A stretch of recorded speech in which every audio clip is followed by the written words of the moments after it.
اب ہم آپ کو سناتے ہیں نبی صلی اللہ علیہ وسلم کی چوتھی بیٹی فاطمۃ الزہرا رضی اللہ عنہا کی حالات و واقعات۔ سیرت نگاروں کے نزدیک سیدہ فاطمہ رضی اللہ عنہا کی تاریخی ولادت میں اختلاف پایا جاتا ہے۔ ایک روایت ہے کہ نبوت کے پہلے سال پیدا ہوئے۔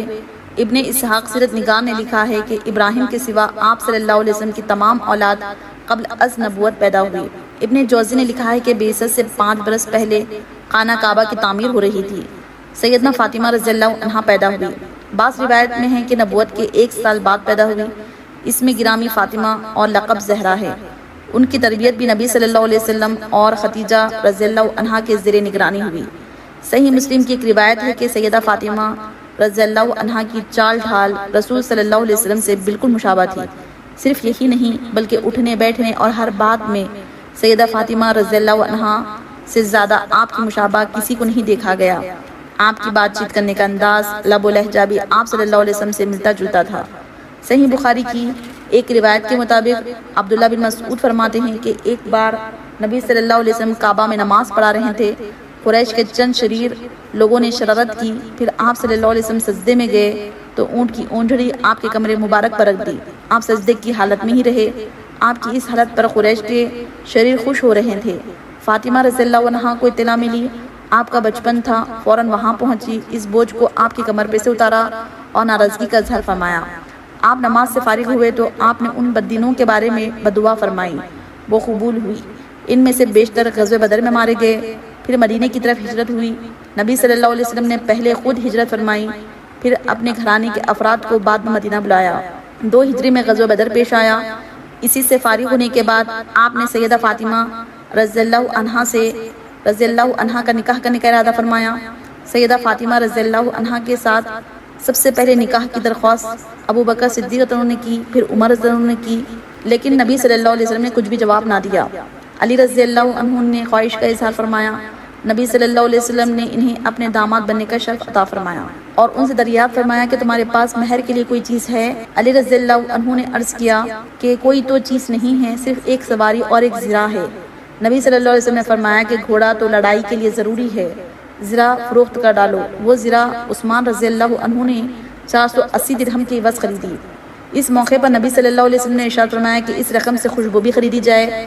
اگر فاطمہ رضی اللہ عنہا کا سال ولادت نبوت کا پہلا سال تصور کر لیا جائے تو فاطمہ رضی اللہ عنہ کی عمر 15 سال 5.5 ماہ کی ہوگی۔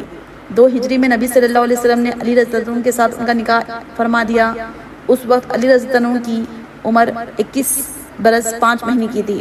عمروں کے معاملے میں اختلاف پایا جاتا ہے۔ نکاح کے بعد رسم عروسی کا وقت آیا۔ نبی صلی اللہ علیہ وسلم نے علی رضی اللہ عنہ سے کہا ایک مکان لے لے، چنانچہ حارث بن نعمان کا گھر خریدا گیا۔ علی رضی اللہ عنہ نے سیدہ فاطمہ رضی اللہ عنہا کے ساتھ اس میں قیام کیا۔ شادی کے موقع پر نبی صلی اللہ علیہ وسلم نے اپنی بیٹی کے لیے جہیز کے لیے جو سامان تیار کیا اس کی تفصیل یہ ہے: 1 پلنگ اور 1 بستر دیا۔ حسابہ میں لکھا ہے کہ 1 چادر، 2 چکیاں اور 1 مشق بھی دی، اور یہ عجیب اتفاق ہے کہ یہی 2 چیزیں پوری عمر ان کے ساتھ رہی۔ سرور انبیاء علیہ السلام کی سب سے چھوٹی اور چہیتی بیٹی کی ضروریات زندگی کو پورا کرنے کے لیے گویا کل یہی سامان تھا۔ یہ ابتدائی مراحل طے ہو گئے۔ نبی صلی اللہ علیہ وسلم نے سیدہ فاطمہ رضی اللہ عنہا کا نکاح سیدنا علی رضی اللہ عنہ سے کر دیا۔ 400 درہم مہر مقرر ہوا۔ اس نکاح میں ابو بکر صدیق رضی اللہ عنہ، عمر فاروق رضی اللہ عنہ، عثمان رضی اللہ عنہ شریک تھے۔ یہ حضرات اس نکاح کے گواہ تھے۔ نکاح کی تقریب سادگی کے ساتھ مکمل ہوئی۔ نکاح کی یہ تقریب سادگی کا اعلیٰ نمونہ تھی، اس میں کسی قسم کا کوئی تکلف نہیں برتا گیا۔ نکاح کے بعد فاطمہ رضی اللہ عنہا کو ام ایمن کے ساتھ علی رضی اللہ عنہ کے گھر روانہ فرمایا۔ سیدہ فاطمہ رضی اللہ عنہا پیدل چل کر وہاں گئی، کوئی ڈولی اور سواری وغیرہ نہیں تھی۔ نبی صلی اللہ علیہ وسلم نے خانگی معاملات اس طرح تقسیم فرمایا: سیدہ فاطمہ رضی اللہ عنہا اندرون خانہ کام انجام دے گی اور علی مرتضیٰ بیرون خانہ تمام کام انجام دیں گے۔ اس سلسلے میں مشہور واقعہ یہ ہے کہ ایک مرتبہ فتوحات کے بعد کچھ غلام نبی صلی اللہ علیہ وسلم کے پاس آئے۔ علی رضی اللہ عنہ نے فاطمہ رضی اللہ عنہا کو مشورہ دیا کہ وہ نبی صلی اللہ علیہ وسلم کی خدمت میں حاضر ہو کر ایک غلام مانگ لے تاکہ وہ گھر کا کام کاج کر دے۔ سیدہ فاطمہ رضی اللہ عنہا نبی صلی اللہ علیہ وسلم سے بات کی۔ ان کا مطالبہ سن کر نبی صلی اللہ علیہ وسلم نے ارشاد فرمایا: بیٹی، تمہیں اپنے کام کاج اپنے گھروں سے کرنا چاہیے۔ تمہیں ایک وظیفہ بتاتا ہوں، جس وقت تم رات کو آرام کرنے کے لیے لیٹو اس وظیفے کو پڑھ لیا کرو۔ 33 بار سبحان اللہ، 33 بار الحمدللہ اور 34 بار اللہ اکبر پڑھ لیا کرو۔ یہ 100 کلمات ہے، تمہارے لیے خادم سے بہتر ہے۔ اس پر فاطمہ رضی اللہ عنہا نے فرمایا میں اللہ اور اللہ کے رسول صلی اللہ علیہ وسلم سے راضی ہوں۔ یہ گویا پوری امت کی عورتوں کے لیے ایک سبق تھا، ایک نمونہ تھا۔ یہ واقعہ ابتدائی اسلام کا ہے۔ بعد میں حالات بہتر ہونے پر نبی صلی اللہ علیہ وسلم نے انہیں ایک غلام عطا فرمایا۔ غزوہ احد میں جہاں دوسری خواتین نے مشکل حالات میں کام کیا، سیدہ فاطمہ رضی اللہ عنہا بھی پیچھے نہ رہی۔ نبی صلی اللہ علیہ وسلم کے دندان مبارک شہید ہو گئے۔ علی رضی اللہ عنہ پانی لائے، فاطمہ رضی اللہ عنہا نے آپ کے زخموں کو صاف کیا، روئی جلا کر اس کی راکھ زخم پر ڈالی جس سے خون رک گیا۔ عائشہ رضی اللہ عنہا فرماتی ہے فاطمہ رضی اللہ عنہا نبی صلی اللہ علیہ وسلم سے ملاقات کے لیے تشریف لاتی تو اللہ کے رسول صلی اللہ علیہ وسلم اٹھ کر کھڑے ہو جاتے، پیار کرنے کے لیے ہاتھ پکڑ لیتے، بوسہ دیتے، اپنے بیٹھنے کے مقام پر انہیں بٹھاتے۔ اس طرح جب نبی صلی اللہ علیہ وسلم فاطمہ رضی اللہ عنہا کے گھر تشریف لے جاتے، سیدہ فاطمہ رضی اللہ عنہا احتراماً کھڑی ہو جاتی، آپ کے دستے مبارک کو چوم لیتی، اپنی نشست پر آپ صلی اللہ علیہ وسلم کو بٹھاتی۔ ایک بار سیدہ فاطمہ رضی اللہ عنہا نے نبی صلی اللہ علیہ وسلم کو کھانے کی دعوت دی، آپ تشریف لائے، گھر میں ایک منقش پردہ لٹکا نظر آیا، اس پر تصاویر بھی تھی، آپ دروازے ہی پر کھڑے ہو گئے، اندر تشریف نہ لائے، پھر واپس جانے لگے۔ سیدہ فاطمہ رضی اللہ عنہا باہر نکل کر آپ کے پیچھے پیچھے لپکی اور واپس جانے کی وجہ پوچھی۔ آپ نے فرمایا نبی کے لیے مناسب نہیں ہے کہ ایسے مکان میں داخل ہو جو مزین اور منقش کیا ہوا ہو۔ صحیح مسلم کی ایک روایت کے مطابق ایک مرتبہ ازواج مطہرات میں سیدہ فاطمہ رضی اللہ عنہا کو ایک کام کے لیے رسول اللہ صلی اللہ علیہ وسلم کے پاس بھیجا۔ اس وقت آپ سیدہ عائشہ رضی اللہ عنہا کے گھر میں تھے، اس کام کے متعلق بات ہو گئی۔ آپ نے سیدہ فاطمہ رضی اللہ عنہا سے فرمایا اے میری بیٹی، جو مجھے محبوب ہو وہ تجھے محبوب نہیں؟ سیدہ فاطمہ رضی اللہ عنہا نے عرض کیا جو آپ کو محبوب ہے وہ مجھے بھی محبوب ہے۔ اس پر آپ صلی اللہ علیہ وسلم نے ارشاد فرمایا فاطمہ مجھے عائشہ محبوب ہے، تم بھی انہیں محبوب رکھنا۔ مطلب یہ ہوا کہ جسے سید المرسلین محبوب جانے، امت کو بھی چاہیے کہ اسے محبوب رکھے۔ فتح مکہ کے بعد علی رضی اللہ عنہ نے ابو جہل کی لڑکی جمیلہ سے نکاح کا ارادہ کیا۔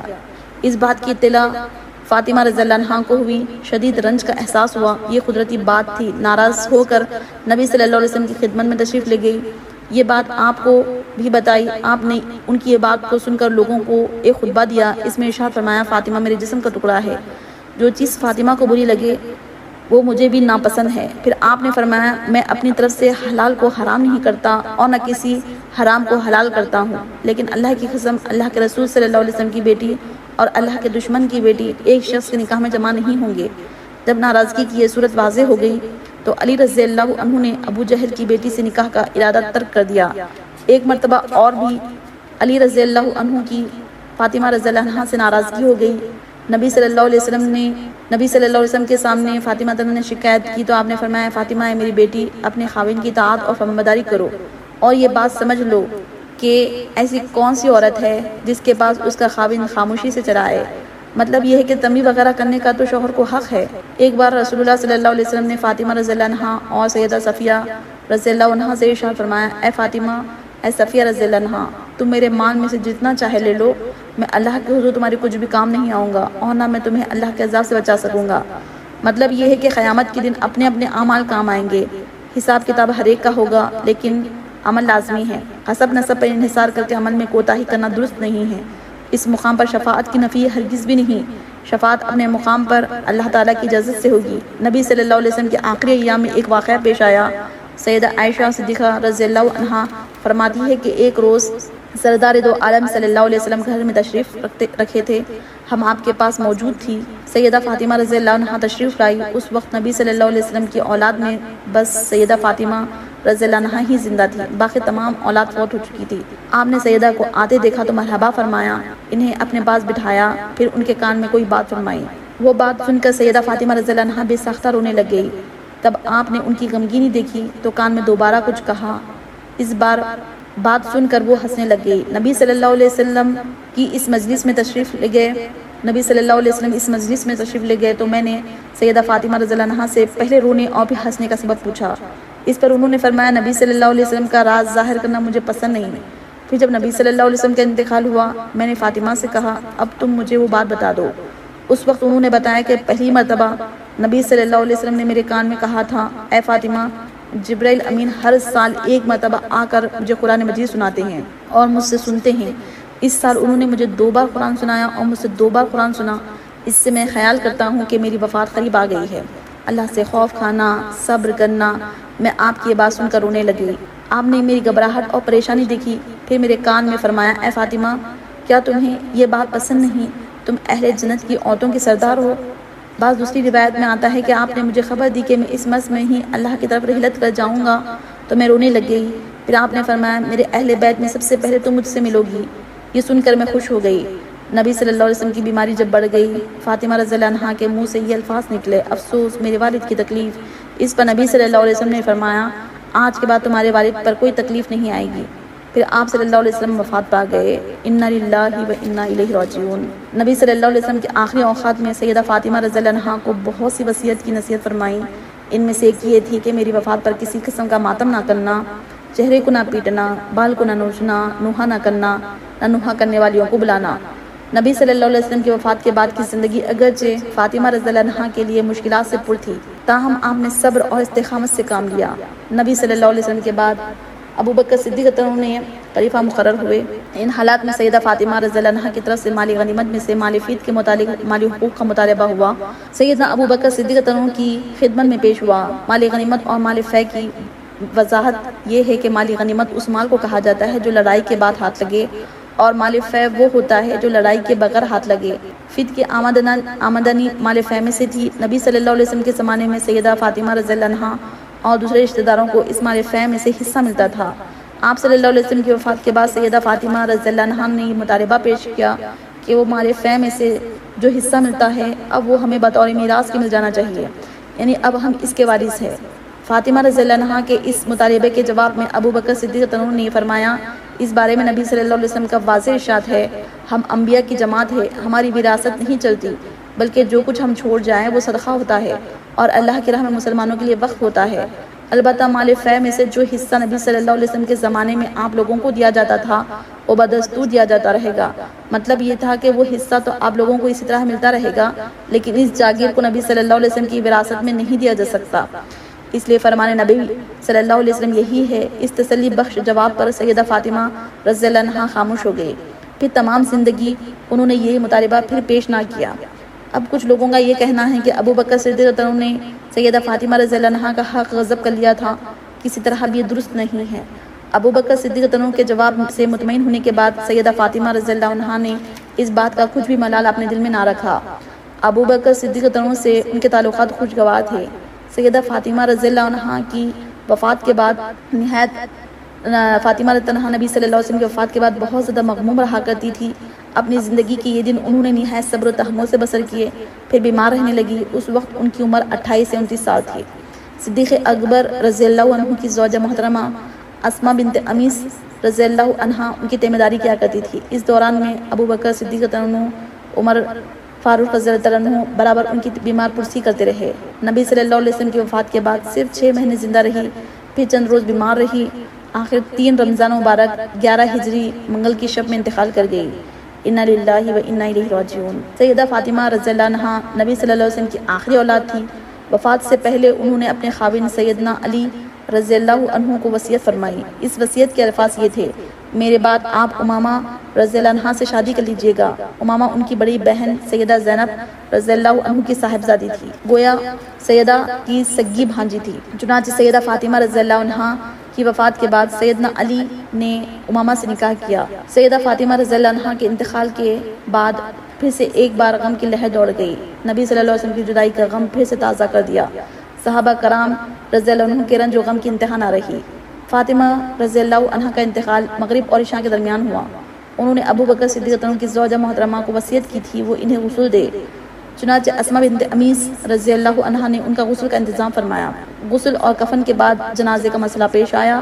اس موقع پر خلیفہ اول ابو بکر صدیق رضی اللہ عنہ، عمر فاروق رضی اللہ عنہ اور دیگر اصحاب رضی اللہ عنہم اس موقع پر موجود تھے۔ علی رضی اللہ عنہ نے فرمایا کہ ابو بکر صدیق سے کہ آپ آگے تشریف لائے، جنازے کی نماز پڑھائے۔ اس پر علی رضی اللہ عنہ نے جواب دیا کہ آپ خلیفۃ الرسول ہیں، آپ کی موجودگی میں جنازے کی نماز کیسے پڑھا سکتا ہوں؟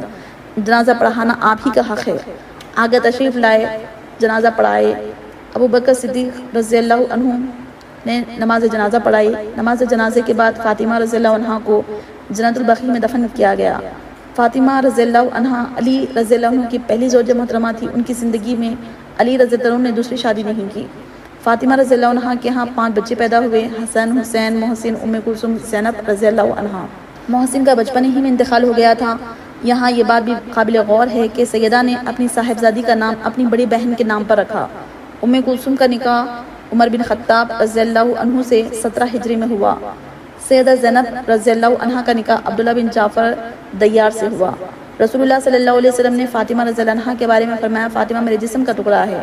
نیز آپ نے فرمایا، فاطمہ جنتی عورتوں کی سردار ہوگی۔ ایک روایت کے الفاظ ہے کہ جس نے فاطمہ کو ناراض کیا اس نے مجھے ناراض کیا۔ ایک روایت میں ہے کہ جو چیز اسے رنج میں مبتلا کرتی ہے وہ مجھے بھی رنج میں مبتلا کرتی ہے، جو چیز اسے ایذا دیتی ہے وہ بھی مجھے ایذا دیتی ہے۔ ترمذی کی ایک روایت کے الفاظ ہے کہ علی، فاطمہ رضی اللہ عنہ، حسن اور حسین رضی اللہ عنہ سے جو لڑے گا اس سے میں لڑوں گا، جو ان سے صلح کرے گا میں ان سے صلح کروں گا۔ سیدہ عائشہ صدیقہ رضی اللہ عنہ سے پوچھا گیا، رسول اللہ صلی اللہ علیہ وسلم سب سے بڑھ کر کسے محبوب سمجھتے تھے؟ انہوں نے جواب دیا کہ فاطمہ رضی اللہ عنہ کو۔ پوچھا گیا کہ مردوں میں کسے محبوب سمجھتے تھے؟ انہوں نے فرمایا کہ ان کے خاوند کو۔ ابن عباس رضی اللہ عنہ فرماتے ہیں کہ رسول اللہ صلی اللہ علیہ وسلم نے ارشاد فرمایا، مریم بنت عمران کے بعد تمام اہل جنت کی عورتوں کے سردار فاطمہ رضی اللہ عنہ ہیں، خدیجہ رضی اللہ عنہ ہیں، پھر آسیہ علیہ السلام ہیں، یعنی فرعون کی بیوی۔ اسما بنت امیس سے اپنے آخری دنوں میں سیدہ فاطمہ رضی اللہ عنہ نے ارشاد فرمایا، آپ جانتی ہے یہ میری آخری لمحات ہیں، کیا میرے جنازے کو بے پردہ اٹھایا جائے گا؟ اس پر اسما نے کہا، نہیں، میں آپ کے لیے پردے کا انتظام کر دیتی ہوں، جیسا کہ میں نے حبشہ کے علاقے میں دیکھا ہے، لہٰذا ان کا جنازہ اسی طرح باپردہ لے جایا گیا۔ مسلم کی ایک حدیث ہے کہ سیدہ عائشہ رضی اللہ عنہا فرماتی ہے کہ نبی صلی اللہ علیہ وسلم ایک روز صبح کے وقت باہر نکلے، آپ پر سیاہ چادر تھی۔ حسن بن علی آئے، آپ نے انہیں اس میں داخل کیا، پھر حسین بن علی آئے، آپ نے انہیں اس میں داخل کیا، پھر سیدہ فاطمہ رضی اللہ عنہا آئیں، آپ نے انہیں بھی اس میں داخل کیا، پھر سیدنا علی آئے، آپ نے انہیں اس میں داخل کیا اور فرمایا، اہل بیت، اللہ چاہتا ہے کہ تم سے پلیدی دور کرے، تم کو پاک کر دے۔ مسلم کی ایک اور حدیث کے الفاظ ہے کہ سیدنا زید بن ارقم رضی اللہ عنہ فرماتے ہیں کہ رسول اللہ صلی اللہ علیہ وسلم ایک چشمے کے پاس تشریف لائے، اس کا نام خم تھا، یہ مکہ اور مدینے کے درمیان تھا۔ وہاں ایک دن خطبہ دینے کے لیے کھڑے ہوئے، آپ نے اللہ تعالیٰ کی تعریف کی اور پھر واز کیا اور فرمایا، اما بعد، اے لوگو، میں ایک بشر ہوں، قریب ہے کہ میرے رب کا بلاوا میرے پاس آ جائے اور میں اس سے قبول کر لوں، یعنی مجھے بھی موت آئے گی۔ تم میں 2 بھاری چیزیں چھوڑ کر جا رہا ہوں، ایک اللہ کی کتاب، اس میں ہدایت ہے، نور ہے، اللہ کی کتاب کو مضبوطی سے تھامے رکھو، اس کو پکڑے رکھو۔ مطلب یہ تھا کہ اس کو اپنی زندگیوں میں لاگو کر لو، اس پر عمل کرو۔ پھر فرمایا کہ دوسری چیز میرے اہل بیت ہے، ان کے حقوق کی نگہداشت ہے۔ سیدہ فاطمہ رضی اللہ عنہا پر اللہ تعالیٰ کی ہزارہا رحمت نازل ہو، آمین۔